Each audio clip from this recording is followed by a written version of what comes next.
बिस्मिल्लाहिर्रहमानिर्रहीम। उम्मीद करता हूँ आप सब खैरियत से होंगे। हमारा आज का टॉपिक कंडीशनल प्रोबेबिलिटी है और कंडीशनल प्रोबेबिलिटीज़ ऐसी प्रोबेबिलिटीज़ होती हैं जो कि अपडेटेड होती हैं। तो अपडेटेड से क्या मुराद है ये आज हम सीखेंगे।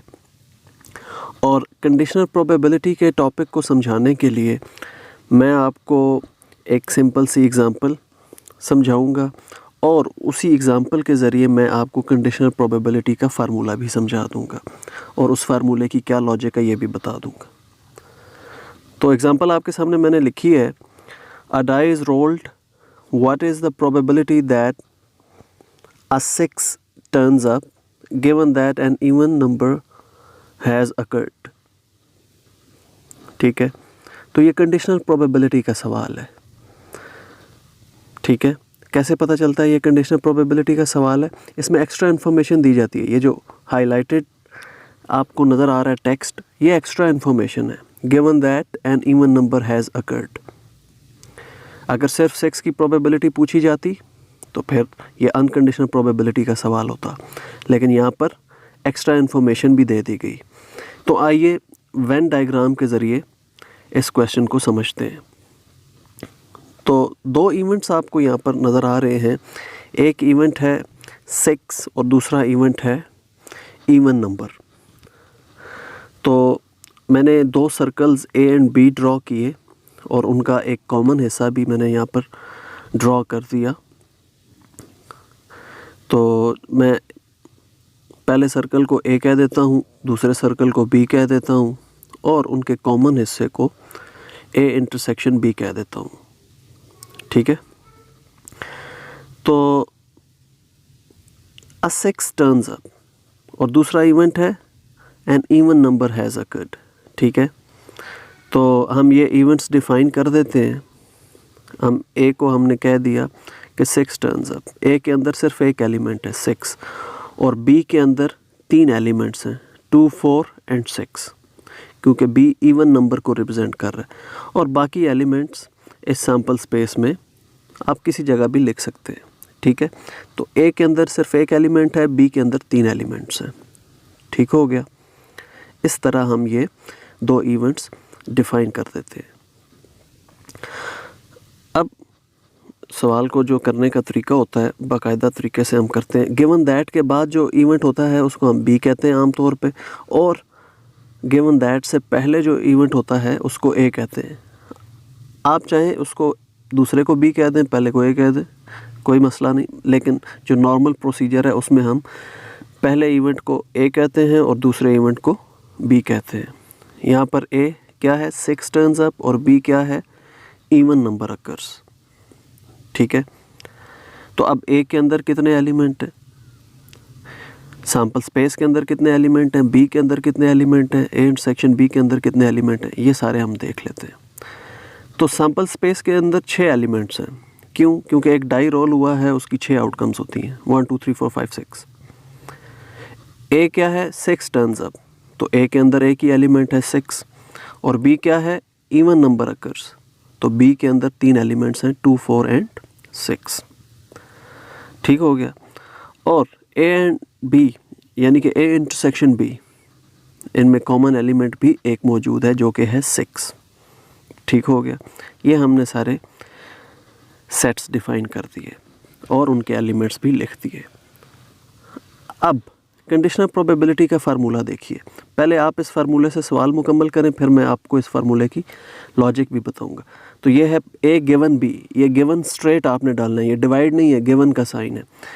Probability of A given B is equal to probability of A intersection B divided by probability of B. तो ये इसका फार्मूला है। एक और वर्जन भी है इस फार्मूले का, यानी कि आप यूँ भी लिख सकते हैं प्रोबेबिलिटी ऑफ बी गिवन ए, और ऊपर दोनों इवेंट्स का इंटरसेक्शन आता है और नीचे जो इवेंट बाद में लिखा होता है गिवन दैट वाले सिंबल के बाद में लिखा होता है उसकी प्रोबेबिलिटी से हम डिवाइड करते हैं। जैसे इधर बी से हमने डिवाइड किया और इधर ए से डिवाइड किया। तो ये इसका फार्मूला है जी कंडीशनल प्रोबेबिलिटी का। अब हमें ये प्रोबेबिलिटीज़ चाहिए, बी की प्रोबेबिलिटी चाहिए और ए इंटरसेक्शन बी की। तो बी की प्रोबेबिलिटी 3/6 होगी। क्यों? क्योंकि बी के अंदर 3 एलिमेंट्स हैं, सैम्पल स्पेस के अंदर 6 हैं। ए इंटरसेक्शन बी की प्रोबेबिलिटी होगी 1/6, ठीक है, एक ही एलिमेंट है इंटरसेक्शन बी में। तो अब ये प्रोबेबिलिटीज़ हम इस फार्मूले में पुट कर देते हैं। तो ये देखें हमने पुट कर दी और ये आंसर आ गया 1/3। तो probability of 6 given that even number has occurred, ये 1/3 है। अब ये अपडेटेड प्रोबेबिलिटी है, ठीक है, ये अपडेटेड प्रोबेबिलिटी है। वैसे प्रोबेबिलिटी ऑफ 6 जो है वो 1/6 होती है, लेकिन जब हमारे पास एक्स्ट्रा इन्फॉर्मेशन हो कि इवन नंबर अकर कर चुका है तो फिर ये प्रोबेबिलिटी 1/6 नहीं रहेगी बल्कि 1/3 हो जाएगी, ठीक है। ये प्रोबेबिलिटी बढ़ जाएगी, अपडेट हो जाएगी, चांसेस बढ़ जाएंगे कि 6 आने के चांसेस बढ़ जाएंगे अगर हमें ये पता हो कि इवन नंबर आया है, ठीक है। तो आए ज़रा इस फार्मूले की लॉजिक समझते हैं। तो हमें जब ये पता चल गया कि इवन नंबर अकर कर चुका है तो इसका मतलब है अब सैम्पल स्पेस में सिर्फ 3 एलिमेंट्स हैं, 2, 4, 6। क्यों? क्योंकि हमें ये पता चल गया कि इवन नंबर आ चुका है, ठीक है। तो ये मैंने जो ऊपर सर्कल लिखा था उसको नीचे मैंने ड्रॉ कर दिया। अब हमारी sample space, new sample space ये है, ठीक है, 2, 4, 6। तो इस सैम्पल स्पेस की मदद से अगर हम इसी सवाल को करें तो फिर कैसे करेंगे? इस सैम्पल स्पेस को हम रिड्यूस्ड सैम्पल स्पेस कहते हैं, ठीक है। ये रिड्यूस्ड है, क्यों? क्योंकि एक्स्ट्रा इन्फॉर्मेशन की वजह से 1, 3 और 5 अकर नहीं कर सकते। अच्छा, अब प्रोबेबिलिटी ऑफ 6 इस सैम्पल स्पेस से जब हम कैलकुलेट करें तो 6 का एक एलिमेंट मौजूद है, टोटल 3 एलिमेंट्स मौजूद हैं। तो यूँ डायरेक्टली भी हम अगर प्रोबेबिलिटी कैलकुलेट करें तो वो 1/3 आएगी, जो कि प्रीवियस फार्मूले से भी 1/3 आई थी, ठीक हो गया। अब इस फार्मूले की लॉजिक समझते हैं। जैसे कि ये 1/3 हमने यहाँ पर कैलकुलेट किया, तो ऊपर क्या है? ए इंटरसेक्शन बी, नीचे क्या है? बी, ठीक है। इसी तरह हमने ये प्रोबेबिलिटी कैलकुलेट की ना, favourable outcomes divided by total outcomes. तो यहाँ पर फेवरेबल आउटकम्स कितनी थी? 1। टोटल आउटकम्स कितनी थी? 3। तो ये फार्मूला जो डिराइव हुआ है A intersection B divided by B, ये ऐसे ही नहीं डिराइव हो गया, बल्कि इसके पीछे ये लॉजिक है जो मैंने आपके सामने पेश की कि सैम्पल स्पेस इसमें रिड्यूस हो जाती है और रिड्यूस सैम्पल स्पेस से जब हम प्रोबेबिलिटी कैलकुलेट करते हैं तो ये फार्मूला अप्लाई करते हैं। और जो हमारे पास प्रोबेबिलिटीज़ आती हैं वो अपडेटेड प्रोबेबिलिटीज़ होती हैं, ठीक है। क्योंकि जब भी एक्स्ट्रा इन्फॉर्मेशन आपके पास आ जाए तो प्रोबेबिलिटीज़ अपडेटेड होती हैं। अपडेटेड का मतलब ये होता है या बढ़ जाती हैं या कम हो जाती हैं। बढ़ जाना या कम हो जाना क्या मतलब? जैसे 6 की प्रोबेबिलिटी वैसे तो 1/6 है जब आप एक डाई रोल करें, लेकिन जब आपको ये पता हो कि इवन नंबर अकर कर गया तो ये प्रोबेबिलिटी 1/3 हो गई, यानी कि बड़ी हो गई। 1/6 किसके इक्वल होता है? 0.167, राउंड ऑफ करके लिखते हैं। और 1/3 किसके इक्वल होता है? 0.333। तो अब देखें 2 गुना बढ़ गई, चांसेस 2 गुना बढ़ गए 6 आने के, जब आपको ये पता चल गया कि इवन नंबर अकर कर गया। तो ये प्रोबेबिलिटी अपडेट हो गई है, ठीक है। एक्स्ट्रा इन्फॉर्मेशन से प्रोबेबिलिटीज़ अपडेट हो जाती हैं। तो ये टॉपिक है कंडीशनल प्रोबेबिलिटी का। आपने हमेशा इस फार्मूले से करना है जो मैंने राइट साइड पे लिखा है, A given B is equal to probability of A intersection B divided by probability of B. इस फार्मूले की मदद से आपने क्वेश्चन करने होंगे, डायरेक्ट नहीं करने जो ये मैंने नीचे यहाँ पर किया था। ये जस्ट समझाने के लिए, फार्मूले की लॉजिक समझाने के लिए मैंने डायरेक्ट किया है। तो इसके बाद एक और टॉपिक आता है laws for dependent events and laws for independent events, या law for dependent events, law for independent events. तो वो टॉपिक जो है इसी टॉपिक की मदद से डिराइव होता है, या उसका जो फार्मूला है उसकी लॉजिक तभी आपको समझ आएगी अगर आपको कंडीशनल प्रोबेबिलिटी का फार्मूला समझ आ गया। तो ये कंडीशनल प्रोबेबिलिटी का फार्मूला दोबारा मैंने आपके सामने लिख दिया, ठीक है। तो इसमें आप क्या करें, इसको अगर एक और अंदाज से लिखें तो हम यूँ भी लिख सकते हैं प्रोबेबिलिटी ऑफ,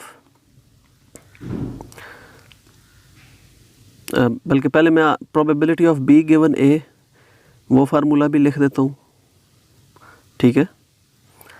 अब देखिए इससे लॉ ऑफ डिपेंडेंट इवेंट्स कैसे लिखेंगे हम।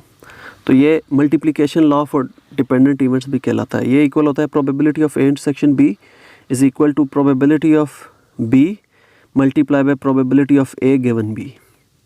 ठीक है, हमने क्या किया, जस्ट बी को क्रॉस मल्टीप्लाई कर दिया। या इस साइड पर आप देखें, probability of A intersection B किसके इक्वल होगी, probability of A multiply by probability of B given ए। तो इस लॉ को हम कहते हैं लॉ फॉर डिपेंडेंट इवेंट्स। ठीक है, ये 2 इवेंट्स के लिए भी डिफाइन किया जा सकता है, 3, 4 जितने भी इवेंट्स हैं। और फिर इससे के बाद एक और लॉ आता है, उसको हम कहते हैं लॉ ऑफ इंडिपेंडेंट इवेंट्स। तो आने वाले लेक्चर्स में हम इन लॉज की मदद से, इन दोनों लॉज की मदद से, डिपेंडेंट इवेंट्स और इंडिपेंडेंट इवेंट के लॉज की मदद से भी कुछ सवाल करेंगे। कुछ कंडीशनल प्रोबेबिलिटी के मज़ीद क्वेश्चन हम नेक्स्ट लेक्चर में डिस्कस करेंगे, और कुछ जो है इन लॉज की मदद से, डिपेंडेंट इवेंट्स और इंडिपेंडेंट इवेंट्स के लॉज की मदद से सवाल करेंगे। ये बड़े इंपॉर्टेंट हैं, और इस टॉपिक पर जब आप पहुंचते हैं तो आप चीज़ों को कंफ्यूज करना शुरू कर देते हैं। लेकिन अगर आपने बाकायदगी से लेक्चर सुने, रिकॉर्डेड लेक्चर सुने, तो इंशाल्लाह आपको कोई कन्फ्यूजन नहीं होगी। मिलते हैं नेक्स्ट लेक्चर में। अल्लाह हाफिज़।